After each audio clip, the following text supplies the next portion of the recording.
Do you worry too much about what others think about your game, and thus it's hard for you to have fun on the tennis court? Hi, I'm Dr. Patrick Holm. In this video, I'm going to answer a question from Josh, who is way too concerned with what others think about his game and what he can do to let go of that concern. You're watching the Tennis Psychology Podcast. Here's the question I received from Josh. He said, I worry too much about what others think of my game. How can I just play the game for fun and not worry about impressing others or worry about how others think of my game if I lose? Josh, you're not alone here. There's many tennis players that worry too much about what others think. We call that social approval in my work, which basically means that you care too much about what others think about your game.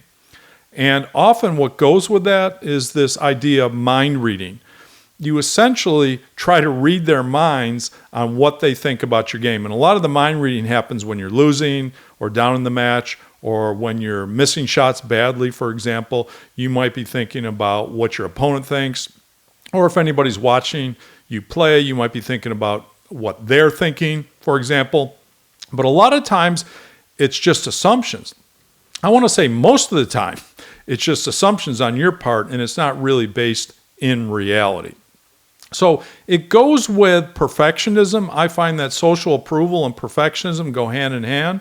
If you're a people pleaser, or you want to make others proud, or you want respect from others for your game, it goes hand in hand with being a perfectionist. So certainly it can live or exist without this notion of being a perfectionist, but often it is attached to that idea. All right, so what can you do to think less about what others are thinking about your game? First of all, you said, I want to impress others and I don't want to look silly if I lose out there. What does that tell you about your modus operandi? If you want to impress others, then somehow you want others to think that you're a good player or that you're a top player in your circles or in your group, whatever level that you play, for example. Well, then you got to ask yourself, well, why? Does that make you feel more confident? Does that make you feel like you're a better player? Does that make you feel like you're a better person? Often the social approval, I find, it goes hand in hand with your self-esteem. In other words, your ego. And wanting others to see you as a good player often is about wanting that respect from others because you want to think of yourself as a good person. Well, if I'm a good tennis player and others see that, then I must be a better person in some way.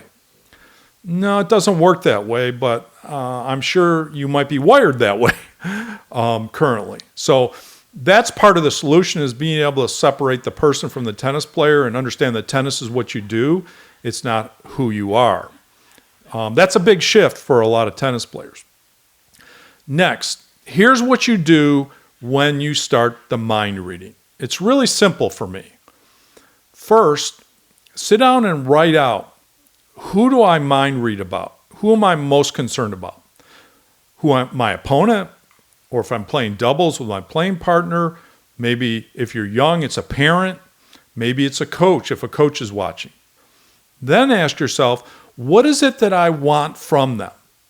Well, you already identified that. You said you want to impress them. You want them to see you as a good tennis player, for example.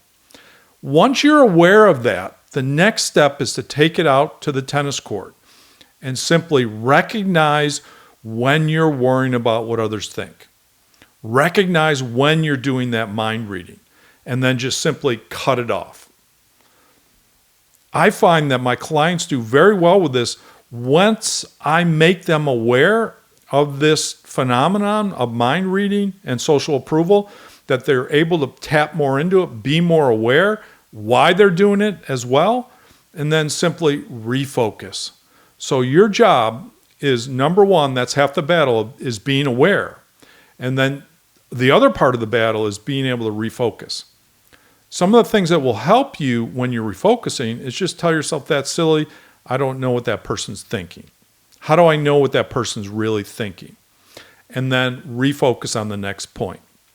So that's what I teach. That's what we teach our one-on-one mental coaching clients here at Peak Performance Sports. It's pretty straightforward and pretty simple. If you want help with your mental game, jump over to peaksports.com and check out our mental coaching programs. But we have lots of free resources for you as well. You can go to sportspsychologytennis.com and read articles. You can download an ebook there as well, a free ebook. You can watch videos, listen to podcasts as well, or you can subscribe to the Tennis Psychology Podcast at iTunes or Spotify or wherever you like to get your podcast. So we got a lot of free resources for you to enjoy. But if you want that next level, then contact us about our one-on-one mental coaching, which we do around the world via FaceTime, Skype, Zoom, or phone. All right. Thanks for your question. Good luck.